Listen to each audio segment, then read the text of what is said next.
I mean, I recently posted this that the work you do does more work on you than you do on it.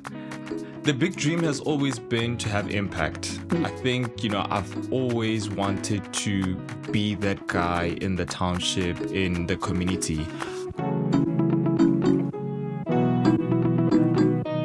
Hello and welcome to Be Brave. We are having conversations with individuals who have defied all odds, listened to that small voice within, and ultimately decided to just be brave. For our first conversation today, I am with the iconic force founder and CEO of Delivery Speed, Godiragetse Mogajane, a dear friend of mine who will be in conversation with me as we unpack all things bravery. Hello, Godi. Hi, Kifule. Thanks for having me. What an honor. Thank you. Thanks for having me. Godi, we're talking all things be brave. Yeah. What is the defining moment for you growing up that ignited you to be the Godiragetse we see today, who I think is brave?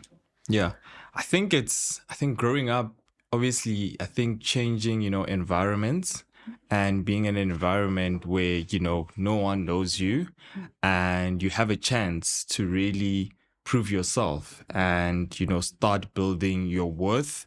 And, it also challenges you, right, to see what is it that, you can really do quite well.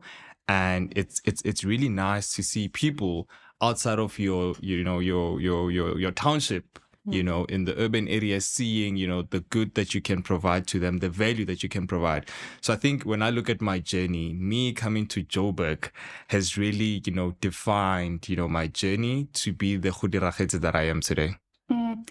Was the vision growing up to always be in logistics? What was the big dream growing up? Yeah. The big dream has always been to have impact. I think, I've always wanted to be that guy in the township, in the community. Growing up, I struggled to find role models in the community that I come from. And, I hated that question, in high school when they ask you who's your role model. And we always mention people that we never see in our townships. We mention people in most cases who are international. And for me, those people are out of touch. And as I was growing up, I just felt like I want to be that guy, that guy that, kids from the township can say, we know that guy. He literally grew up with us, and look at the amount of impact that he's doing. And I think for me, that's why business has really been the avenue that I've used to provide that impact, right? If you look at all my businesses across the years that I've started, they all have impact as the underlying, feature in them. And it's beautiful to see that we ended up in logistics today, and we're doing quite a lot of work in townships. And I think we'll get more into it as the program goes. So the underlying force that has propelled you along the way has been the impact. Yeah. In order to pursue this desire of being impactful as an entrepreneur, there are some sacrifices, Godi, you've made along the way. What are those sacrifices? Yeah. Look, I mean, you become selfless, right? You then get to a position where you live for other people, right? It's them first, then you second in most cases. I mean, even for me at work, there's stress of the team and there's my stress, but I also have stress that stresses the team. So it's always being in that position where everything ends up with you, right? Every decision has to be made by you, which is a position that it has taken me time to appreciate that this is what I asked for. I asked for impact, and this is what comes with impact. Today I can make a decision that will affect 1,000 people, and that's not an easy decision to make. But as I look back on my journey, that's what I always wanted. And I think what I'm trying to do now is literally flourish in that position. So the selflessness that comes with the journey of being a CEO, leading thousands of people within your various organizations. I want to go back to the early days where you were enrolled at the University of Johannesburg, right? Yeah, University of Johannesburg, studying? I was doing a BCom General. BCom General. You then made the decision that I no longer fit here. I'm out. You tell your mom, take us through that journey and why you made that decision to follow this path of impact. No, those were crazy days. I mean, I remember, before then, I did quite well in my matric. But, I think sadly in a lot of township schools, when you're doing well in maths and science, the educators would push you towards, engineering or medicine or those scientific degrees. But I fell in love with business. I mean, I was selling sweets at school. I was organizing trips for, the crew that I had. I was doing so much, in terms of business while I was still at high school. But then I got intrigued that I can actually study this at university. And when I looked at all these degrees that universities can offer, for business, it was too late for me to get into the one that matched my, academics in terms of my maths and science. So that's why I had to go with BCom General at UJ. So that was not my first choice. That's number one. Number two, I got to UJ. Students go to university mid-February. That's the normal academic year. I got to UJ or Auckland Park, Johannesburg, second week of January, because I was so excited, to come to this environment where I can make my dreams come true. And I get here, I see all these landmarks, all these buildings, all these headquarters that really excites me, right? The fire in me just even became, much higher. And then I get into UJ, I study the degree. At the time, I also started my first business, Godi Tutors, which started mainly from, the hunger of, I know I can do more than just the student. I can go out there and impact again.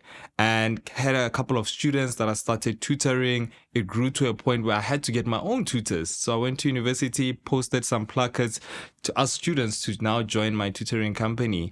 And 6 months into running that company, I had to compare the two, the ROI in me completing this BCom General, which number one is not my first choice degree.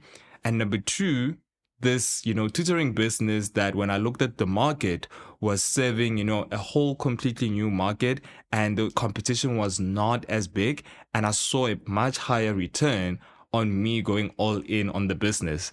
So, it was that time of fees must fall. So I called my mom. I'm like, hey, if I don't drop out, they're going to ban us in the bus. So I'm dropping out. You lied to your mother. Well, I mean, it was happening. The buses were banning. And I used that as a way to okay, no, this is my way to leave. And I went all in, eh? Whoa, Godi. And your mom, how does she take that? How does a Black parent take that news who has dreams and aspirations for you as well as her child that I'm actually going to follow another path and not pursue this dream you have set out for me? Yeah. Look, I mean, obviously for any Black, parent, that's not easy. I think our parents, raise us with the hopes of us getting into university, getting to a stable job and being comfortable, right? That's what they've always wanted for us. And here I am saying, you know what, I'm dropping out of this, university. I'm going to go into this business of tutoring, which is never heard of. And I'm going to obviously leave my rest. And with the money that I'm making, I'm going to get an office, which, the office turns into a bedroom at night, which my mom completely doesn't understand what that means. So I must be honest that throughout that time, me and my mom didn't have the best of relationship, because it was just like she couldn't understand what I was doing and it didn't make sense. For me, it did. I think I could see it in my head, where this is going. And I also was in a position where I was 19 and I was like, I have nothing to lose. Worst case, if this fails, I'll just go back to Hammanskraal and start again. And I think that's what also, gave me the power to go all in, because I don't have a girlfriend to lose. I don't have a car to lose. I don't have anything to lose. So why not go after all of it? Who do you know that's the reality of making the sacrifice to pursue the highest expression of your life is that reality that at times people won't get it. And I can relate so much to your journey because I remember when I told my mom that I'm leaving the comfort of my full-time job, my mother at first thought that I was sharing with her that I'm pregnant because she was so shocked at the news that Kifilo, you have something to tell me. And I'm like, no, Ma, that's not the news. The news is actually I'm going to leave my full-time beautiful job and pursue this path of entrepreneurship. But I get it, and it's okay if you don't understand it. So really drawing on that willpower. And just to add on to that, and I mean, today I translate that back into business. I think whatever, dreams or visions that you have, as a business person or as an individual, they came to you for a reason, right? They didn't go to your mom. They didn't go to your sister. They came to you for a reason. And I think it's fair on them not to understand it, right? Because it didn't come from them. They didn't say, Kifile, this is the vision that's meant for you, right? This vision came to you. And I think for me, this is what came to me. And I truly believed in it, all of it. And it was just a matter of me translating it to the people around me. And it's fine if they don't get it, right? Because it just didn't come to them first. For those that get it, that's amazing. Same in business. When you're pitching to a client, there's some clients who will see what you're selling.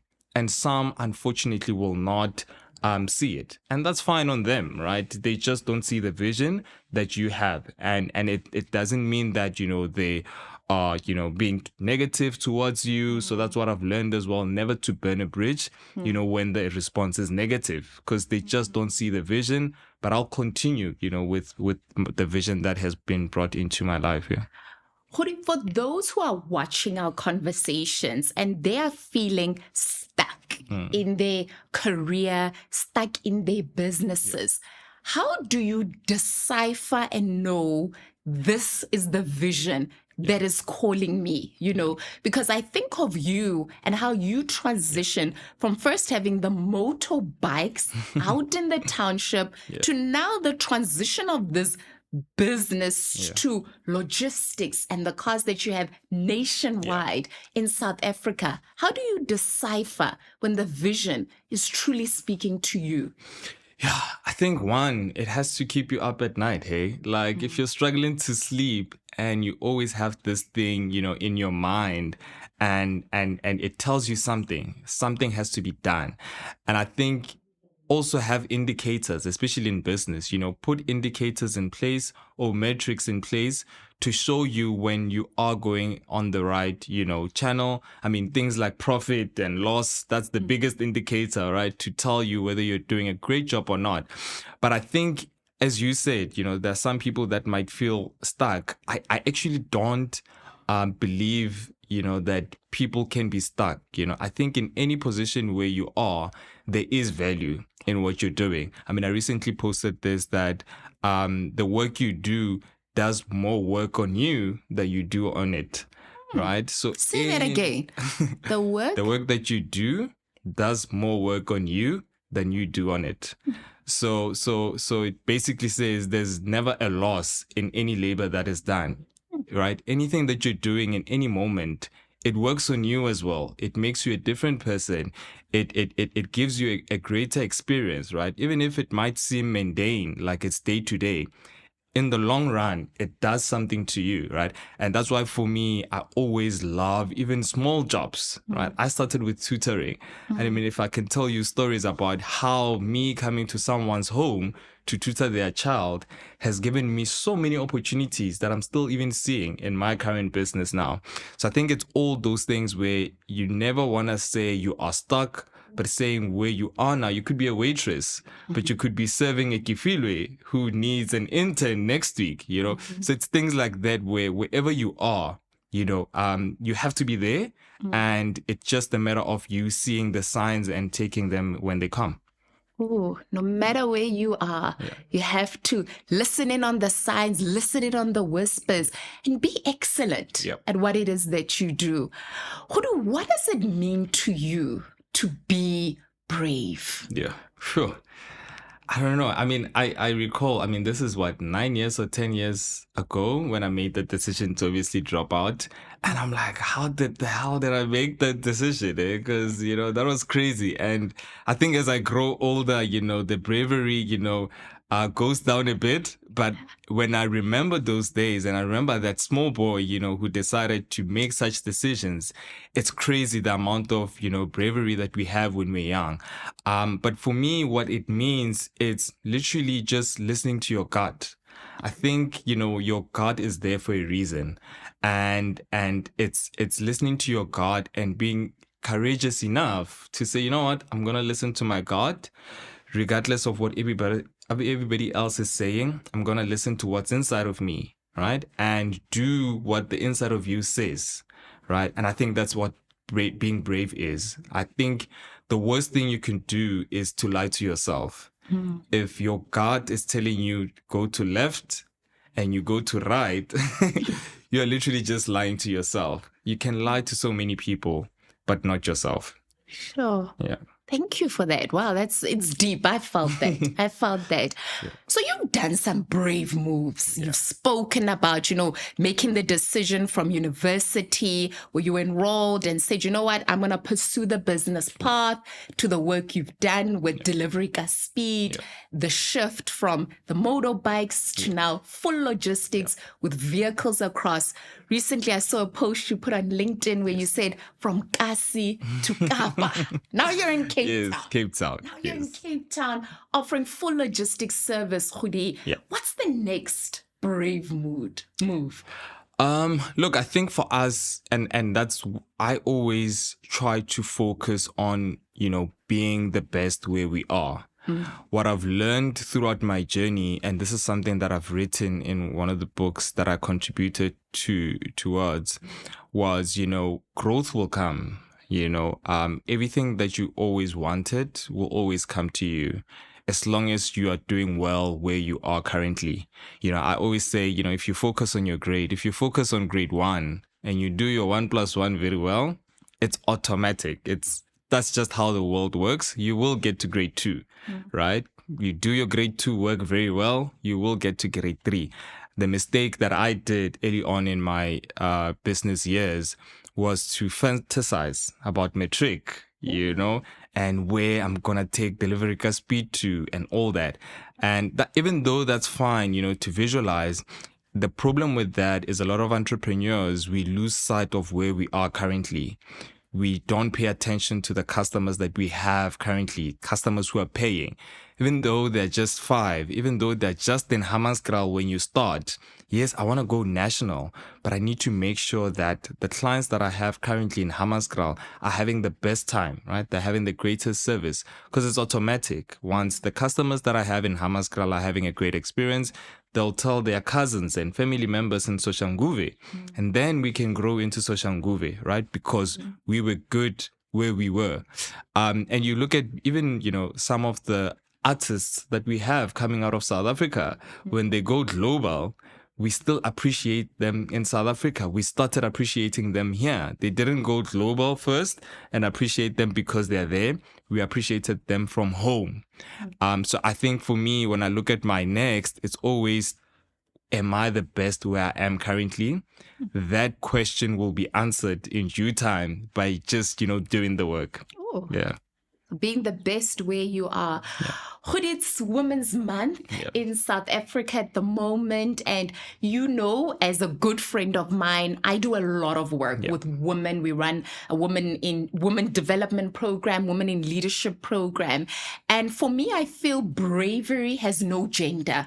Bravery has no gender. So I'm not going to just be interviewing women this Women's Month. But if you're to think about the importance of bravery, and what is that message that you have for women this Women's Month? Sure, that's a tough one, because I look at my leadership team across my businesses, it's mostly women. And this is what I always say to them, that, and you can imagine in logistics where it's mostly, male dominated market. I just always give them that assurance that they are enough. They don't need to go the extra mile just because they're women. They just need to do the work, right? And the work will speak for itself, right? When the results come out, from the JSE, or from our financial statements, that we've done well, we don't ask, is it a female CEO or a male CEO, right? We look at the results. So I think for me, the message that I always say internally to my team is, guys, let's just do the work. The work will speak for itself. And specifically for women, it's just not have that, gender cloud hanging over your head. Right. I think when you do the work and you leave that behind, the work will speak for itself. And then being a woman, it's just a bonus. Oh, I love that. Yeah. Do the work will speak for itself, and the rest will follow along the path. Thank you so much for that. I've enjoyed this conversation. Yes, same. Yeah.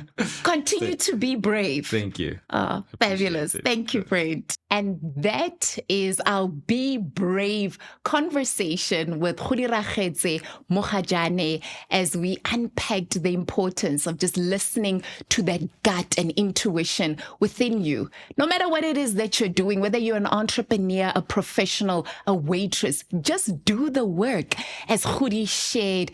And above all, what I want to leave you with is that bravery truly has no gender. May you walk out there and be brave, be bold, be intentional, and as always, put your best self forward.